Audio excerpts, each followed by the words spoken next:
السلام علیکم۔ ایک نئی ویڈیو لے کر آیا ہوں، علم بیان۔ یہ ویڈیو سبھی کمپٹیٹیو ایگزامز کے لیے بہت خاص ہے۔ آج اس ویڈیو میں آپ کو بتایا جانا ہے فصاحت، بلاغت کی تعریف، ساتھ ہی ساتھ تشبیہ، استعارہ، مجاز مرسل، کنایہ کی تعریف مثالوں کے ساتھ۔ بہت آسانی کے ساتھ آپ سمجھ جائیں گے، مجھے یقین ہے۔ تو چلیے ہم ویڈیو شروع کرتے ہیں۔ سب سے پہلے ہم لوگ جانتے ہیں فصاحت اور بلاغت کے بارے میں۔ تو فصاحت کہتے ہیں نظم و نثر اور گفتگو کا قواعد کے مطابق درست ہونا۔ اسے آپ سمجھ لیں گے، قواعد کے مطابق درست ہونا، صرف قواعد کے مطابق، یعنی واحد، جمع، یہ سب کا صحیح خیال رکھا گیا ہو۔ لیکن بلاغت کیا ہے؟ تو بلاغت ہے کہ اس میں قواعد کے مطابق بھی درست ہونا اور جانکاری کے لحاظ سے بھی درست ہونا۔ آپ نے سمجھ لیا ہوگا دونوں کو۔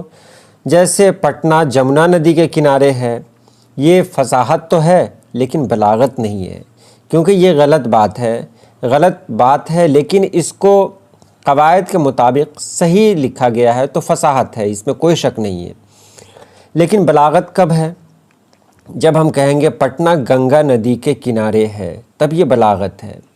فصاحت میں صرف اور صرف گفتگو کا قواعد کے مطابق درست ہونا ہو، اور بلاغت میں قواعد کے علاوہ ہر لحاظ سے اس کا درست ہونا ضروری ہے۔ تو یہ فصاحت اور بلاغت ہے۔ علوم بلاغت کی اگر بات کرتے ہیں تو اس میں علم بیان، علم بدیع، علم عروض اور علم قافیہ ہیں۔ آپ کو علم بیان کے بارے میں سب سے پہلے بتایا جائے گا، آج یہی بتایا جائے گا، علم بیان۔ اس کی دوسری ویڈیوز بھی ہیں، آپ دیکھ سکتے ہیں۔ علم بیان کا مقصد یہ ہوتا ہے کہ کلام کے سمجھنے میں آسانی ہو اور معنی میں خوبصورتی پیدا ہو۔ علم بیان دراصل الفاظ کا انتخاب بہت اہم ہے، یعنی علم بیان میں لفظوں کا انتخاب بہت اہم ہے۔ اس کی دو قسمیں ہیں۔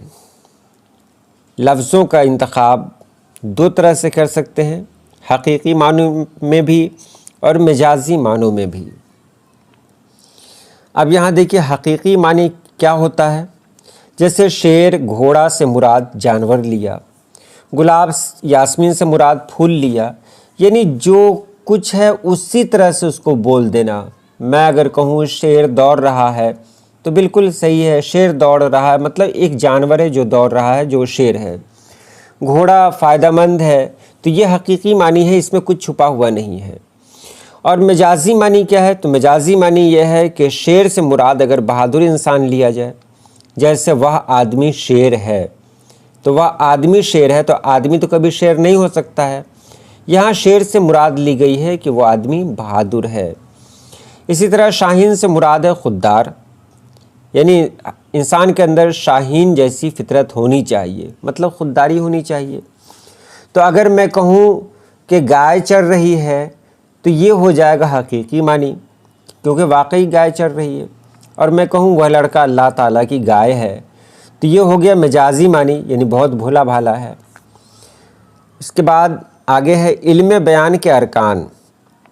4 ارکان ہیں علم بیان کے: تشبیہ، استعارہ، مجاز مرسل اور کنایہ۔ تو سب سے پہلے بات کرتے ہیں تشبیہ اور استعارہ کی۔ اگر آپ تھوڑی توجہ سے سنیں گے تو بہت آسانی سے آپ کو یاد ہو جائے گا۔ تشبیہ کہتے ہیں کسی چیز کو کسی خاص خوبی کی وجہ سے دوسری چیز کے مانند قرار دینا تشبیہ کہلاتا ہے، یعنی کسی خاص خوبی کی وجہ سے اس کو کسی دوسری چیز کی طرح بنا دینا، یہ تشبیہ ہے۔ جیسے احمد شیر کی طرح بہادر ہے، اس کا چہرہ چاند جیسا ہے۔ اور استعارہ ہے جس میں لفظ حقیقی معنی چھوڑ کر نئے معنی لیتا ہے۔ میں دونوں کو بتا دے رہا ہوں، اس کے بعد اچھے ڈھنگ سے کلیئر کروں گا، آپ بے فکر رہیں۔ استعارہ جس میں لفظ حقیقی معنی چھوڑ کر نئے معنی لیتا ہے، جیسے میرا بھائی شیر ہے، میرا چاند مجھے آج نظر آیا۔ فرق دیکھیں آپ تشبیہ اور استعارہ میں۔ تشبیہ میں پوری طرح سے اس کا نام نہیں لیا جاتا ہے۔ جیسے میں کہوں کہ اس کا چہرہ پھول کی طرح ہے تو میں نے چہرے کو پھول بنایا نہیں ہے، میں نے چہرے کو کہا کہ اس کا چہرہ اپنی جگہ، پھول اپنی جگہ، اور دونوں کی خوبیوں کو میں نے جوڑ دیا کہ جس طرح پھول خوبصورت ہے اسی طرح وہ انسان خوبصورت ہے۔ اگر میں کہوں کہ احمد شیر کی طرح بہادر ہے تو احمد کو شیر نہیں بنا دیا ہے، احمد کو احمد ہی رہنے دیا اور شیر کو شیر ہی رہنے دیا۔ دونوں کی خوبی کے بارے میں بات کی گئی کہ جو خوبی شیر کے اندر ہے بہادری کی، وہی خوبی احمد کے اندر بھی ہے۔ لیکن اگر استعارہ کی بات کریں تو یہاں پر ہو جائے گا میرا بھائی شیر ہے، سیدھے کہا گیا میرا بھائی شیر ہے، ملایا نہیں گیا، نام ہی دے دیا گیا کہ وہ شیر ہے۔ تو اس کا مطلب کیا ہے کہ بھائی شیر ہے؟ بھائی شیر نہیں ہے، بلکہ شیر کی خوبی بھائی کے اندر ہے۔ میرا چاند مجھے آج نظر آیا، تو یہاں پر کہا گیا میرا چاند، یہاں کسی سے ملایا نہیں گیا، پورا کا پورا اٹھا ہی لیا گیا۔ اب اس کو اور آسان طریقے سے سمجھیں کہ وہ سارے الفاظ جس میں جیسے، جس طرح وغیرہ لگا ہو تو وہ تو تشبیہ ہے، اور سیدھے اگر کہیں بول دیں ہم تو وہ استعارہ ہے۔ جیسے کہیں کہ وہ چاند کی طرح خوبصورت ہے تو کی طرح لگایا تو یہ تشبیہ ہے، اور سیدھے کہیں کہ وہ چاند ہے تو یہ استعارہ ہو گیا۔ میں کہوں کہ وہ پھول ہے تو پھول استعارہ ہو گیا، اور میں یہاں کہوں کہ وہ پھول جیسا ہے تو جیسا لگ گیا تو یہ تشبیہ ہے۔ آپ نے سمجھ لیا ہوگا اس کو۔ مجاز مرسل اور کنایہ کے بارے میں دیکھ لیں۔ مجاز مرسل کہتے ہیں حقیقت اور مجاز میں تشبیہ سے الگ کوئی نسبت ہو، یعنی تشبیہ بھی ہو اور تشبیہ کے علاوہ بھی کوئی نسبت ہو۔ جیسے خدا اس تخت کو سلامت رکھے، میں نے کہا خدا اس تخت کو سلامت رکھے، تو یہاں پر تخت کا مطلب کیا لیا گیا؟ تو تخت کا مطلب لیا گیا کہ بادشاہ جو اس تخت پر بیٹھتے ہیں۔ تو اگر میں کہتا ہوں خدا اس تخت کو سلامت رکھے تو اس کا مطلب تخت کو دعا نہیں دے رہا ہوں، میں بادشاہ کو دعا دے رہا ہوں۔ اسی طرح ندی بہہ رہی ہے، تو آپ نے دیکھا ہوگا ندی کبھی نہیں بہتی ہے، ندی تو اپنی جگہ ٹھہری رہتی ہے، اس کے اندر پانی بہتا ہے۔ تو یہ کہہ دینا کہ ندی بہہ رہی ہے تو وہی مجاز مرسل کہلائے گا۔ جیسے میں کہوں کہ اللہ اس گھر کو سلامت رکھے، تو گھر کو سلامتی رکھنے، گھر کی سلامتی کے لیے دعا نہیں دے رہا ہوں، سب لوگ جان رہے ہیں۔ اللہ اس گھر کو سلامت رکھے تو گھر کے بارے میں نہیں کہا جا رہا ہے، گھر میں جو لوگ ہیں ان کے بارے میں کہا جا رہا ہے۔ تو گھر سے مراد کیا لیا گیا؟ گھر کے جو مکین ہیں وہ، تو یہ مجاز مرسل ہے۔ نالا بہہ رہا ہے تو نالا تو نہیں بہتا ہے، نالا کے اندر پانی ہے تو پانی بہتا ہے، لیکن لوگ کہتے ہیں کہ نالا بہہ رہا ہے۔ اسی طرح لوگ کہتے ہیں گلاس چھلک رہا ہے تو گلاس نہیں چھلکتا ہے، گلاس کے اندر پانی ہے، پانی چھلکتا ہے۔ تو یہی مجاز مرسل کہلاتا ہے۔ کنایہ کیا ہے؟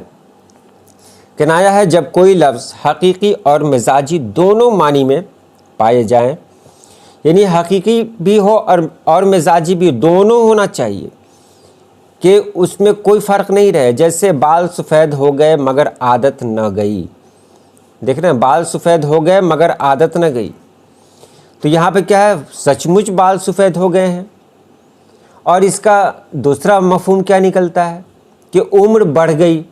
دیکھیے دو مطلب نکل سکتا ہے اس کا، بال سفید ہو گئے مگر عادت نہ گئی، تو واقعی اس انسان کے بارے میں، جس کے بارے میں کہا جا رہا ہے کہ اس انسان کے بال سفید ہو چکے، یعنی وہ بوڑھا ہو چکا ہے، لیکن اس کی عادت میں کوئی تبدیلی نہیں ہوئی ہے۔ اور اس کا مطلب یہ بھی ہے کہ بہت زیادہ عمر ہو گئی لیکن وہی پرانی عادتیں ہیں۔ تو جس کا دونوں یعنی حقیقی معنی بھی ہو اور مزاجی معنی بھی ہو۔ اس کے بعد زید کو آپ نے سر پر چڑھایا ہے، اس کا مطلب کیا لیا جائے کہ زید کو آپ نے سر پر چڑھایا ہے، مطلب اس کو آپ نے بگاڑ دیا ہے۔ تو یہ رہی آج کی ویڈیو۔ اگر کچھ سمجھنے میں دقت ہو گئی تو آپ ایک بار پوچھ لیں، انشاءاللہ اس سے بہتر طریقے سے آپ کو سمجھایا جائے گا۔ آج کے لیے اتنا ہی۔ اللہ پاک آپ سبھی لوگوں کو خوش رکھے، آباد رکھے۔ اللہ حافظ۔